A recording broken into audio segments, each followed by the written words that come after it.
We're back in action, day 2. Well, for me, day 2, but try number 5 of using the Beauty Bay Midnight palette. So I did a video previously on this, which I will link down below, and it just did not work out super well for me. But I said it in that video, I don't necessarily think it's because of the palette. I think it was because of my application of it. So today I'm going to do some things differently and see if I can improve the look and make it look nice. I feel like this is a different type of palette and you have to use a different technique. You can't just go on and blend and expect it to work out well. So I'm going to bring you step by step through everything that I am changing, and then hopefully we end up with a good look.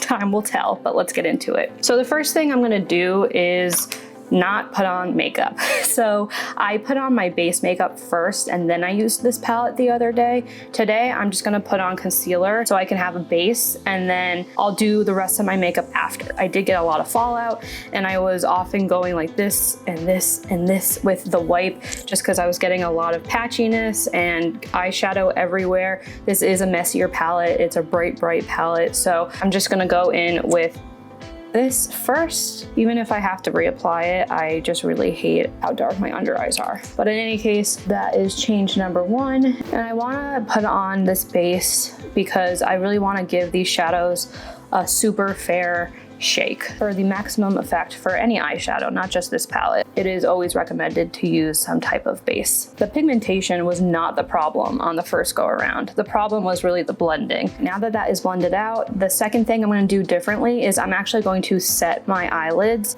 I have my Juvia's Place palette here, which has, for me, a skin tone color. I think maybe the reason it might have been patchy the other night was because I didn't set the concealer when I put it on as a shadow base. And sometimes when you do that, let me get a brush here, the brighter colors can really stick and they don't blend out as well because you're putting a powder product on top of a sticky product. I would recommend practicing first on what you want to do and how to use this palette, because it seems to me that this palette is a little bit trickier than using just like a neutral or light colored palette. And what I'm going to do today that was different than what I did yesterday is I'm going to go in with smaller brushes. So I have a bunch of smaller brushes here and I'm not going to go in with the big fluffy brushes. I don't think this is the type of formula where you can blend the shadows. I think the best course of action is to pat on the shadow and then leave it alone and just blend the edges into the next color. So I'm gonna go into Sorcery, which I did not use yesterday. And I'm just gonna start patting that on the outer corner. And it's always easier to add more than take away. It's definitely easier to add more if it's not vibrant enough than take it away if you put on too much or it's too dark. So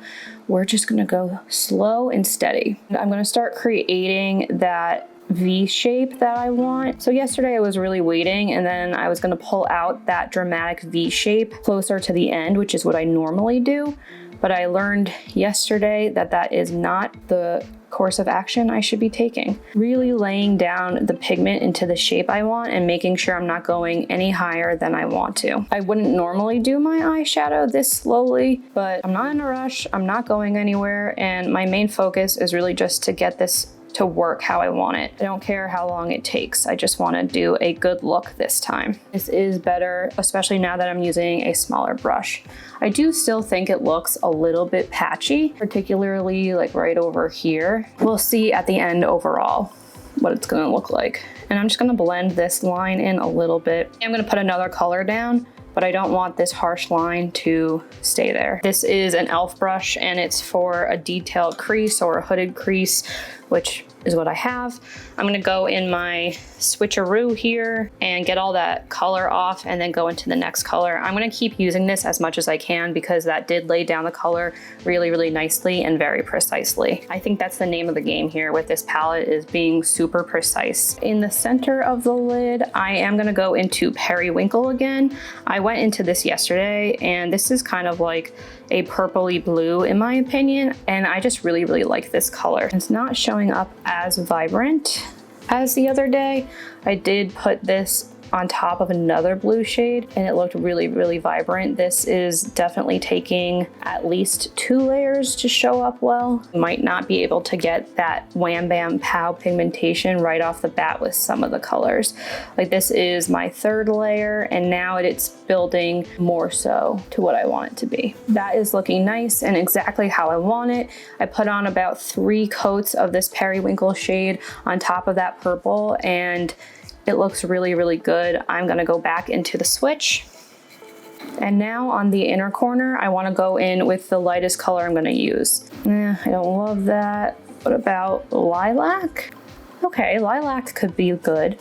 Let's go in with lilac and again, coating my brush, really, really tapping off the excess. Pat on the inner corner. That one's gonna take some building up as well. It seems like every other color, you do have to do a couple of layers to get that shocking pigmentation. The mattes at least I'm talking about, not necessarily the shimmers. We'll get to the shimmers. I'm not gonna blend it too much. I'm gonna stop there because I feel like yesterday I really blended too much and they all started to look really muddy and they kind of just turned like brown at some point. And I'm gonna go back into periwinkle and just take a tiny, tiny bit, blend the lilac and the periwinkle together right there, just so there's a nice ombre type of effect. I'm gonna go back into the switch. This is not actually called a switch. I don't know what it's called. It's from AOA, but it does the same thing the switch does. So that's what I'm calling it. And I did like Iris a lot yesterday. So I'm gonna go back into Iris, which is this really, really bright purple. Just wanna put it on the outer corner out here to deepen up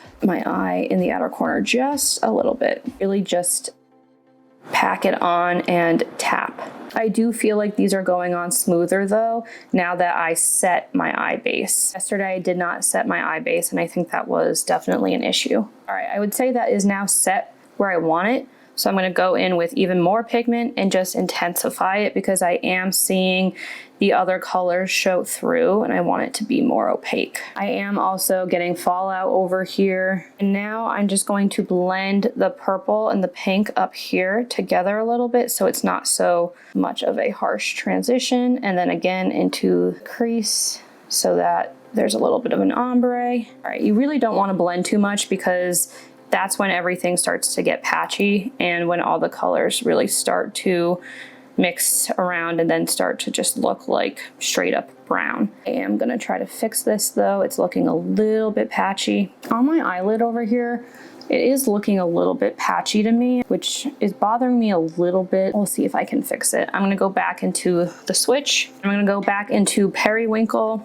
and then I'm going to fuse those two together, the periwinkle and the iris, just really, really lightly and just so there's really not a harsh line. I think periwinkle might be the prettiest shade in the palette. Now I'm gonna go into some shimmers. I think part of the reason yesterday I didn't like my look is because I went really, really overboard with trying every color. I got really excited and I was like, oh, I need to try this, this, this, and that. And I don't think that is the way to go with this palette. I think that you should really stick to a couple colors and then call it a day because the more you add, the more muddy it gets and it's just not worth it. So I'm gonna go into Jellies because I have not used this shade yet. And I'm going to go right in between the periwinkle and the purple. And let's see how this turns out. I think my setting spray and this shadow are not combining well. Yesterday I used the Milani Make It Last. I think I might go ahead and do that again because this is not really working for me. You know what, let me just use my finger. There we go. Shimmers in this palette, in my opinion, are really where it's at. I've been documenting my issues with the mattes, but the shimmers, they're nice. Yeah, I'm liking this purple look much more than the more blue toned one from yesterday. I'm gonna go back into Iris and kind of blend the shimmer and Iris together, and that is looking really patchy. Let's go into one of these types of brushes and see if I can pack it on with this. Yeah, the purple is just looking really patchy out here for me. Like you can see right there and right there, just looks patchy. And while I think it is performing better today because I'm using a different technique that works better for these types of shadows, there's no question, it does just look patchy on the outer corner of my eye, no matter how much I seem to be packing on. It's just not really working. So I want to go back into periwinkle because I lost all of it when I put on that purple shimmer, which I don't regret, but I do want some of the periwinkle on my eye just because I think it's so pretty. So I'm going to put that on the inner corner, slightly blend that into the Jellies color, which is that purple shimmer. Definitely already have it in my collection, so I wouldn't say that like these colors are completely irreplaceable or you couldn't match them, because I definitely do have this periwinkle color. And it's patchy again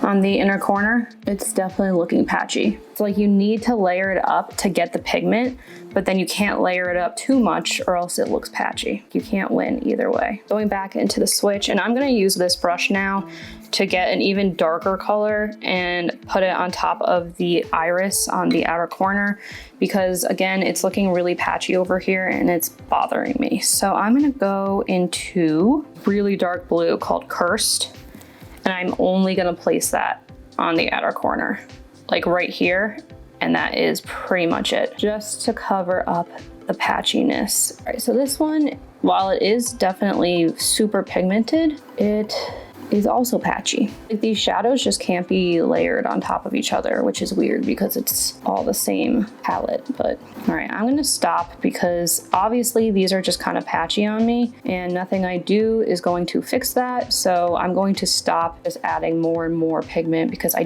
don't think that is necessarily the answer. Let me go back into Jellies, kind of blend that really dark blue color with the shimmer. Let me try to use the Milani like I used yesterday, because that did work with the other shimmers. Yeah, so much for, oh, I'm not gonna go that dark. I have a completely clean brush and I'm just going to blend slightly where I feel like I need a little bit of blending still. I don't want to remove any of the pigment. I just want to make sure that there aren't any harsh lines. I am going to go in with this fluffy brush and try to kind of fix this over here. It's just looking so patchy. I don't even know what to do with it. Really slightly. And do that quick tap. Okay, that's it. Going back into the switch, blend the outer edge a little bit more. Yeah, they don't really blend well. Like now that just looks messy. I think that the way to go with this is just to do that harsh kind of pulled out V.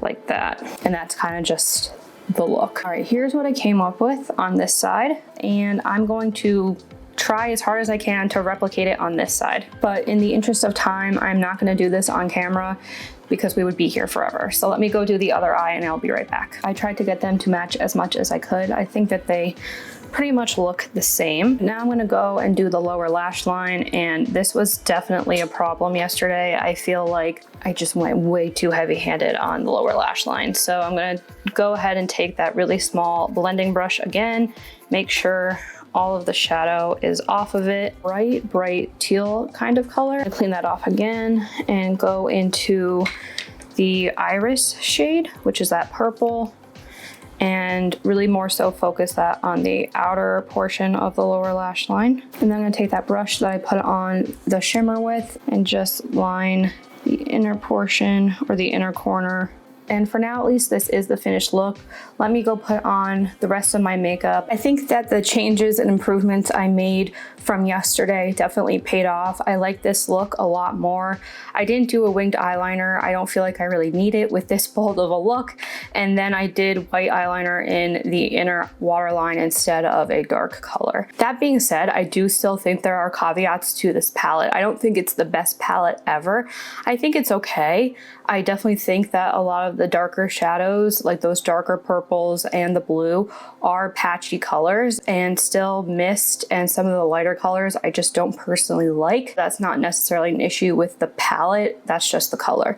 But a lot of the darker colors can be patchy. I also noticed you cannot blend the darker colors on top of the shimmers, so definitely lay down those dark colors first and then go in with a shimmer, and don't try to blend after that. I think that you can make a really cute and a really nice look. Like I was able to get a really interesting, nice look with this. It's just not my favorite, and the quality isn't bad, but I wouldn't say it's great. it doesn't blend as nicely as some of my other palettes. If I were to give this palette a grade, I would give it maybe a B-. It's still really nice and colorful and fun. Just don't know how much I'm realistically going to reach for it, just because it is patchy places and it sometimes gives me a hard time. Whether you're experienced, whether you're a beginner, I still think this is a fun palette, especially to play around with color. And again, I just recommend playing with it and really figuring out how you like to use it and how you need to use it for your makeup to look its best before you plan on going outside, basically. Thank you so much for watching. Before you leave, I want to remind you that I am having a giveaway with this specific palette, but the 16 pan version, still really beautiful, and I'm going to be announcing that giveaway in a special video coming out on April 21st. So please check back, ring the bell, subscribe so you're notified of when that video goes up, and you'll be able to submit yourself to win that palette. Once again, thank you so much for watching, and I'll see you in my next video.